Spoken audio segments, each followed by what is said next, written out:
వెంకటేష్ త్రివిక్రమ్ ఈ కాంబో చూడాలన్నది అభిమానుల కోరిక. వెంకటేష్ నటించిన నువ్వు నాకు నచ్చావ్, మల్లేశ్వరి చిత్రాలకు త్రివిక్రమ్ సంభాషణలు అందించారు. అయితే దర్శకుడిగా మారాక వీళ్ల కాంబో సెట్ కాలేదు. మధ్యలో చాలా ప్రయత్నాలు జరిగాయి, కానీ ఏదీ వర్కౌట్ కాలేదు. అయితే ఇప్పుడు ఈ కాంబో ఫిక్స్ అయింది. వెంకటేష్ కథానాయకుడిగా త్రివిక్రమ్ ఓ సినిమా చేయబోతున్నారు. సంక్రాంతికి వస్తున్నాం లాంటి సూపర్ డూపర్ హిట్ తర్వాత ఎలాంటి సినిమా చేయాలి అనే విషయంపై వెంకటేష్ చాలా రోజులుగా తర్జన భర్జనలు పడుతున్నారు. చాలా కథలు విన్నారు. చివరికి త్రివిక్రమ్ తో జట్టు కట్టడానికి రెడీ అయ్యారు. మరోవైపు బన్నీతో త్రివిక్రమ్ ఓ సినిమా చేయాలి. అందుకు సంబంధించిన ప్రీ ప్రొడక్షన్ పనులు జరుగుతున్నాయి.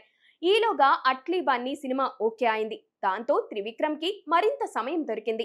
ఈలోగా బన్నీ సినిమా స్క్రిప్ట్ పూర్తి చేసి వెంకీ సినిమాని చకచకా ముగించాలన్న ఆలోచనలో ఉన్నారు త్రివిక్రమ్. వెంకటేష్ తో త్రివిక్రమ్ ఓ ఫ్యామిలీ డ్రామా చేస్తారని టాక్. కాబట్టి త్వరగానే షూటింగ్ ముగుస్తుంది. ఆ వెంటనే బన్నీ సినిమాని మొదలు పెట్టేయొచ్చన్న ఉద్దేశంతో ఉన్నారు త్రివిక్రమ్.